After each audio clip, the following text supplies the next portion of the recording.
നമ്മളിൽ പലർക്കും ചിലപ്പോൾ ഗോവയിൽ പോകാൻ പറ്റിയിട്ടുണ്ടാവണമെന്നില്ല. പക്ഷെ കേരളത്തിന്റെ സ്വന്തം മിനി ഗോവ എക്സ്പീരിയൻസ് ചെയ്തില്ലെങ്കിൽ നഷ്ടം തന്നെയാട്ടോ. ഇവിടുത്തെ ബീച്ച് ആക്ടിവിറ്റീസും വൈബും ഗോൾഡൻ സൺസെറ്റും എല്ലാം നമുക്ക് ആസ്വദിക്കാം. ഫാമിലി ആയിട്ടോ ഫ്രണ്ട്സോ ആയിട്ടോ ഒക്കെ വന്നോളൂ. After sunset Varkala cliff area ഒരു കുഞ്ഞു ഗോവയായിട്ട് മാറുന്നത് നമുക്ക് കാണാം. Cliff side shopping, cliff top cafes, see view restaurants, live music ഇവയെല്ലാം ചേർന്നൊരു അനുഭവമാണ്. വീഡിയോ കണ്ടാലോ? നമസ്കാരം. നമ്മളിങ്ങനെ കാറൊക്കെ പാർക്ക് ചെയ്തിട്ട് വർക്കല ബീച്ച് ലക്ഷ്യമാക്കി നടക്കുകയാണ്. ബീച്ച് ഫ്രണ്ട്ലി ഡ്രസ്സൊക്കെ വേണമെങ്കിൽ നമുക്ക് അവിടെ നിന്ന് മേടിക്കാം. നടന്നു വരുമ്പോഴത്തേക്കും കടൽ വിസിബിൾ ആകുന്ന ആ ഒരു പോയിന്റ് ഉണ്ട്. അപ്പോഴത്തേക്കും മനസ്സ് വല്ലാണ്ട് അങ്ങ് സന്തോഷിക്കും. നിങ്ങൾക്കും അങ്ങനെ തോന്നാറുണ്ടോ? ബീച്ച് സൈഡിലുള്ള കഫേസും റെസ്റ്റോറൻറ്റ്സും ഒക്കെ ഒന്ന് ഓണായി വരുന്നതേ ഉള്ളൂ. കാരണം ആളുകളൊക്കെ ഈ ഒരു ടൈമിൽ ബീച്ചിന്റെ കാഴ്ചകൾ കാണാനാണ് എൻഗേജ്ഡ് ആയിട്ടുള്ളത്. ഇതൊരു വീക്കെൻഡ് ആയതുകൊണ്ട് തന്നെ അത്യാവശ്യം നല്ല ക്രൗഡ് ഉണ്ട് കേട്ടോ ബീച്ചിൽ.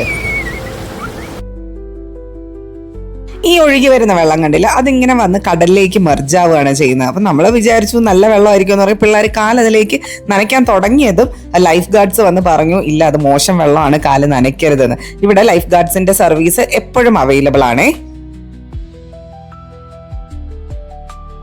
കടലുമായിട്ട് ഏറ്റവും അടുത്ത ബന്ധം പുലർത്തുന്നവരാണല്ലേ മത്സ്യത്തൊഴിലാളികൾ. ഇന്നൊരു അവധി ദിവസമായിട്ട് പോലും അവര് അവരുടെ ജോലികളൊക്കെ ആയിട്ട് മുഴുകിയിരിക്കുവാണ്. ഓ ദേ ഈ വെള്ളം കേട്ടോ നേരത്തെ കടലിൽ വന്ന് മർജാവ് നമ്മൾ കണ്ടില്ലേ.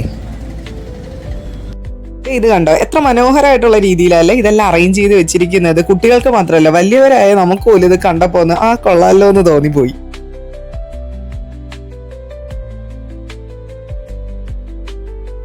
വർക്കലയിൽ എത്തുന്നവർ ഒരിക്കലും മിസ് ചെയ്യാത്ത ഒരു സ്ഥലമാണ് ഈ പാപനാശം ബീച്ച്. അറബിക്കടലിന്റെ തീരത്ത് ഏകദേശം 2 കിലോമീറ്ററോളം നീളുന്ന സ്വർണ്ണ നിറമുള്ള മണൽ തീരവും അതിനു പിറകിൽ ഉയർന്നു നിൽക്കുന്ന വർക്കല ക്ലിഫും ചേർന്ന ഒരു അതുല്യമായ കാഴ്ചയാണ് ഓരോ വർഷവും ഇവിടെ എത്തുന്ന ആയിരക്കണക്കിന് ടൂറിസ്റ്റുകളെ ആകർഷിക്കുന്നത്.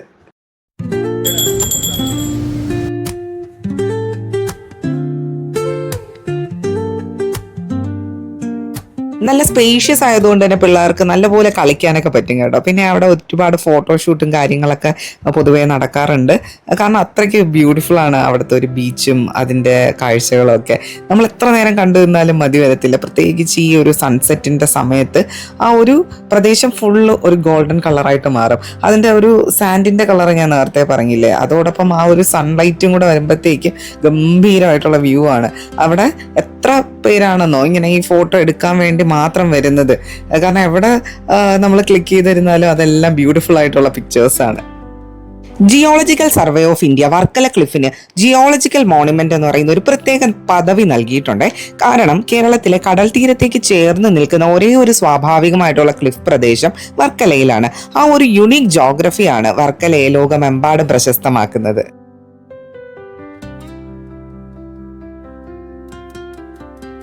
ക്ലിഫ് ഏരിയയും ആ പരിസരത്തുള്ള റെസ്റ്റോറൻറ്റ്സും കഫേസും ഒക്കെ ലൈറ്റിംഗ് ഒക്കെ ചെയ്ത് നൈറ്റ് ലൈഫിനെ സ്വാഗതം ചെയ്യാനായിട്ട് റെഡി ആയിരിക്കുകയാണ്. സോ നമ്മൾ ഇനി ബീച്ച് സൈഡിൽ നിന്ന് ക്ലിഫ് ഏരിയയിലേക്ക് പോവാണേ. കണ്ടോ, ഒരു പ്ലാറ്റ്ഫോം പോലെ ചെയ്തിരിക്കുകയാണ്. റെസ്റ്റോറൻറ്റ്സിന്റെ സീറ്റിംഗ് അറേഞ്ച്മെന്റ് ആണത്. അപ്പൊ നമുക്ക് പുറത്ത് തന്നെ ഇരുന്ന് കടൽ കാഴ്ചകളൊക്കെ കണ്ട് സൺസെറ്റൊക്കെ ആസ്വദിച്ച് ആ ഒരു കടൽ കാറ്റൊക്കെ കൊണ്ട് അങ്ങനെ നമുക്ക് എൻജോയ് ചെയ്യാൻ പറ്റുന്ന വളരെ മനോഹരമായിട്ടുള്ള എസ്തെറ്റിക് ആയിട്ടുള്ള ഒരു ഫീല് കിട്ടുന്ന രീതിയിലാണ് ചെയ്തിട്ടുള്ളത്. വളരെ അട്രാക്റ്റീവ് ആണ് കേട്ടോ.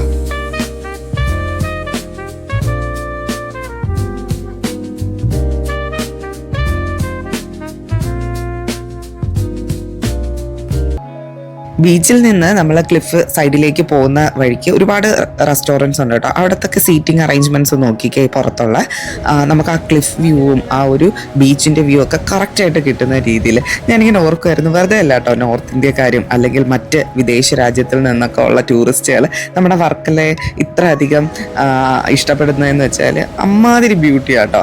ആ ഒരു വ്യൂ നമുക്ക് തന്നെ കണ്ടു നിൽക്കാനായിട്ട് തോന്നും.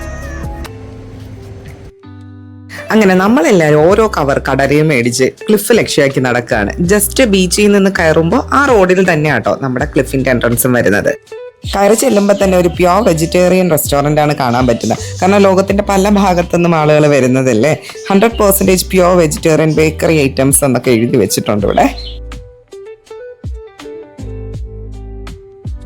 ഇനി ഇവിടെ നിന്ന് അങ്ങോട്ട് എല്ലാം തന്നെ കഫേസും റെസ്റ്റോറൻറ്റ്സും ടാറ്റു സ്റ്റുഡിയോയും പലതരം കുഞ്ഞു കുഞ്ഞു ഷോപ്സ് ഒക്കെയാണ് ഉള്ളത്. ഹാൻഡിക്രാഫ്റ്റ്സ് ഐറ്റംസ് ഉണ്ട്, സീഷൽ ഓർണമെന്റ്സ് ഉണ്ട്, ബീച്ച് ഔട്ട്ഫിറ്റ്സ് ഉണ്ട്, പെയിന്റിങ്സും സുവനിയേഴ്സും ഒക്കെ മേടിക്കാനായിട്ട്. അങ്ങനെ വഴി നീളെ ഇതെല്ലാം എക്സ്പ്ലോർ ചെയ്ത് ഇങ്ങനെ നടന്നു പോകാനായിട്ട് പറ്റും. ടൂറിസ്റ്റ് ഇൻഫർമേഷൻ സെന്റേഴ്സും yoga and ayurvedic related books ഒക്കെ വിൽക്കുന്ന ഷോപ്പൊക്കെ നമുക്ക് കാണാം.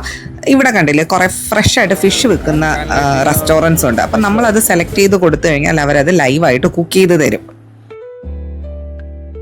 എല്ലായിടത്തും നോക്കിക്ക് അത്യാവശ്യം നല്ല തിരക്കുണ്ടേ. പക്ഷെ അതാണ് ശരിക്കും അതിൻ്റെ ഒരു രസം എന്ന് പറയുന്നത്. അങ്ങനെ ആ ഒരു വൈബിൽ ഇങ്ങനെ നടന്നു പോകാനായിട്ട് നല്ല രസമാണേ. സർഫിംഗ് ഒക്കെ ട്രൈ ചെയ്യണം എന്നുള്ളവർക്ക് അതിനുള്ള അവസരമുണ്ട്. നടന്ന് വരുമ്പോൾ ഒന്ന് റിഫ്രഷ് ആവാൻ വേണ്ടിയിട്ട് ഒരുപാട് ജ്യൂസ് കടകളും ഐസ്ക്രീം ഷോപ്സും ഒക്കെ ഉണ്ട്. പിള്ളേർ പോലും നല്ല ഇൻട്രസ്റ്റ് ആയിട്ടാണ് ഓരോ കാര്യങ്ങളും കാണുന്നത്. സ്റ്റേ ചെയ്യാനായിട്ടുള്ള ഒരുപാട് ഓപ്ഷൻസ് ഇവിടെ ഉണ്ട്. കണ്ടോ, ഇതൊരു വെക്കേഷൻ ടൈം അല്ലെങ്കിൽ പോലും സ്വദേശികളും വിദേശികളായിട്ട് ഒരുപാട് ആളുകൾ അവിടെ വരുന്നുണ്ട്. അത്ര തിരക്കാണേ. അപ്പം നമ്മൾ ആലോചിക്കണം, ഇത്രയും ആളുകൾ ഇവിടെ അന്വേഷിച്ച് വരുന്നുണ്ടെങ്കിൽ നമ്മുടെ സ്വന്തം സ്ഥലത്ത് നമ്മൾ എക്സ്പ്ലോർ ചെയ്തില്ല എന്നുണ്ടെങ്കിൽ ഞാൻ ആദ്യം പറഞ്ഞതുപോലെ അത് നഷ്ടം തന്നെയാണ്. എങ്ങനെ വർക്കല എത്താം? Trivandrum to Varkala almost 45 kilometres ഉണ്ട്. NH66 വഴിയാണെങ്കിൽ ഏകദേശം 1.5 മണിക്കൂർ കൊണ്ട് നമുക്കിവിടെ എത്തിച്ചേരാം. ട്രെയിനിൽ വരുന്നവരാണെങ്കിൽ വർക്കല ശിവഗിരിയാണ് ഏറ്റവും നിയറസ്റ്റ് റെയിൽവേ സ്റ്റേഷൻ. സത്യം പറഞ്ഞാൽ വർക്കല ക്ലിഫ് എന്നെ അതിശയിപ്പിച്ചുകൊണ്ടിരിക്കുകയാണ്. മുന്നേ പകൽ ടൈമിൽ ഒരു ദിവസം ഞാനും വിച്ചും കൂടെ വന്നിട്ടുണ്ടായിരുന്നു. പക്ഷെ ഇന്നത്തെ യാത്രയാണ് വർക്കല എന്ന മിനി ഗോവയെ ശരിക്കും ഒന്ന് അറിയാനായിട്ട് സാധിച്ചത്. പക്ഷെ ഇനി ഒരു ദിവസം നമ്മൾ ഇവിടെ വന്ന് സ്റ്റേ എടുത്ത് ഇവിടുത്തെ കഫേസും ഫുഡും ഒക്കെ എക്സ്പ്ലോർ ചെയ്ത് ഇവിടുത്തെ വൈബ് കംപ്ലീറ്റ് ആയിട്ടൊന്ന് ആസ്വദിക്കേണ്ടിയിരിക്കുന്നു എന്ന് ഞങ്ങൾക്ക് തോന്നിപ്പോയി. നടന്നിട്ട് കുറച്ചൊന്ന് ടയേർഡ് ആയപ്പോഴത്തേക്കും ഓരോ ഐസ്ക്രീം ആയാലോ എന്ന് വിചാരിച്ചേ. അല്ലെങ്കിലും ഒരു ബീച്ച് ഡേ ആയിട്ട് ഐസ്ക്രീം ഇല്ലാതെ ഇൻകംപ്ലീറ്റ് അല്ലേ. ഓക്കെ, അങ്ങനെ 1 വേ കഴിഞ്ഞു. നമ്മൾ ഇനി തിരിച്ചു നടക്കാനായിട്ട് പോവാണേ. എല്ലാ സ്ഥലത്തും ഈ ഒരു ടൈമിൽ ലൈവ് മ്യൂസിക് പ്രോഗ്രാംസ് സ്റ്റാർട്ട് ചെയ്തിട്ടുണ്ട്. കേട്ടു നോക്കിക്കേ.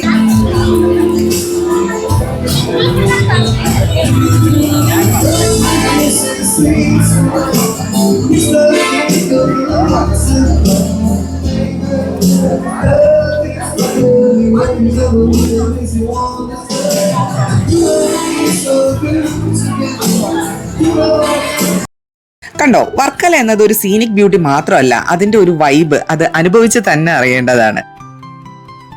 നിങ്ങൾ ഒരു ദിവസം വർക്കലയിൽ വന്നിട്ട് ഒരു സായാഹ്നം സ്പെൻഡ് ചെയ്ത് നോക്കിക്കേ. അറബിക്കടലിലെ ഏറ്റവും ബെസ്റ്റ് ആയിട്ടുള്ള സൺസെറ്റ് ആസ്വദിച്ച് ക്ലിഫിലൂടെ ഒരു നടത്തം, ലൈറ്റുകൾ നിറഞ്ഞ ക്യൂട്ട് കഫേസ്, മ്യൂസിക് നിറഞ്ഞു നിൽക്കുന്ന ബ്രീസി വാക്ക് വേസ്, കടലിന്റെ ശബ്ദത്തോട് ചേർന്ന നൈറ്റ് ലൈഫ് വൈബ്, ശരിക്കും ഒരു സിനിമാറ്റിക് മൂഡ് ആസ്വദിക്കാം. വളരെ സേഫ് ആണ് കേട്ടോ. ഇനിയിപ്പോൾ വരാൻ പോകുന്നത് ക്രിസ്മസ് ന്യൂ ഇയർ ഒരു സീസൺ ആണ്. അപ്പോഴത്തേക്കും ഈ വർക്കലയുടെ ഒരു റേഞ്ച് തന്നെ വേറെ ലെവലിലേക്ക് അപ്ഗ്രേഡ് ചെയ്യുന്നുള്ളത് ഉറപ്പാണ്. അപ്പം നിങ്ങളും വരിക, എനിക്കത് മാത്രമേ പറയാനുള്ളൂ. നമ്മുടെ സ്വന്തം വർക്കല വരിക, കാണുക, എക്സ്പ്ലോർ ചെയ്യുക, എൻജോയ് ചെയ്യുക. അപ്പോൾ അടുത്തൊരു വീഡിയോയിൽ കാണാം. അതുവരെ bye from team travelling trio.